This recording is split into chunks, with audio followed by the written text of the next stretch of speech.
So what are the best budget graphics cards for Apex right now? In this video we're gonna look at 4 budget friendly cards at low, medium and even high settings to figure out how much graphics power you need to max out this game.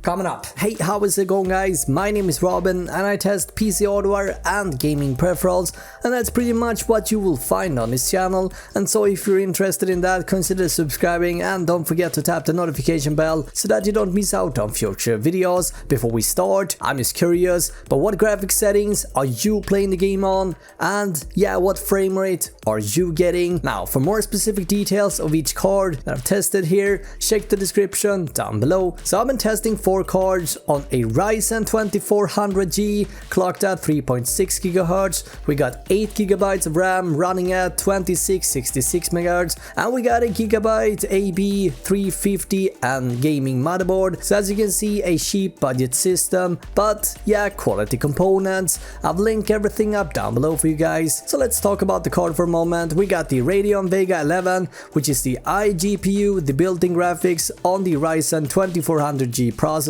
We got the Nvidia GeForce 570, the GeForce 970 and the GTX 1060. Now you might be wondering, why test the GTX 570? Well, since Nvidia dropped the support for the 5th series about a year ago, I was interested to see how this older generation of Nvidia card would handle this game with a much older graphics driver. Now, speaking of drivers, the latest available driver has been used here, of course, more specifically the 391.35 as for the old GTX 570, and the 418.91 for the 970 and the 1060. For AMD Radeon Vega 11, I've been using the 19.1.1, which is the latest one as of posting this video. Now, for more information, what exact settings I've been using for each graphics card preset here, everything is listed down below. Let's start by looking at how these cards perform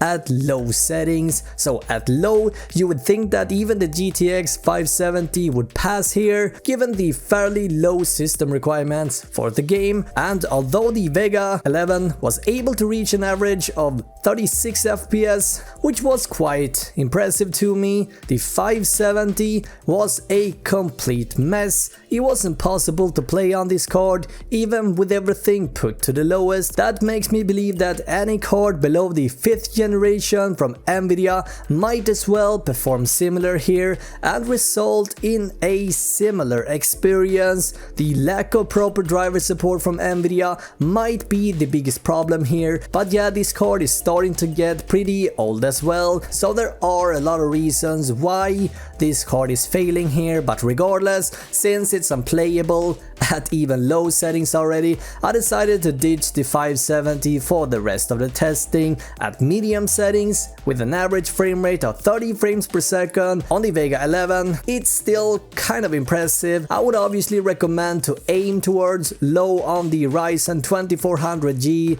and even overclock the iGPU here a bit if you want to be able to game on it. And as for the GTX 970 and the 1060, there's no problems here at all. To no surprise really, and with the graphics set to high and very high on texture streaming budget with an average frame rate below 30 FPS for the Vega 11, it's a movie-like experience. But as for the GTX 570 and the 1060, however, it's a much smoother experience with an average frame rate well over 60 FPS for the 1060. I was noticing a few freezes and spikes on the GTX 970 here, but this is mostly due to the fact that the game is now selected to use 6 GB of VRAM. But yeah, as we all know, the 970 only got 4. It should also be said that these numbers are rough estimate numbers that I've collected from running RivaTuner's benchmark tool, but yeah, they should give you a good idea what you can expect from these cards with a similar setup like this. Also keep in mind that there are several factors that determines the frame rate, and so for instance, a beefier system with more RAM,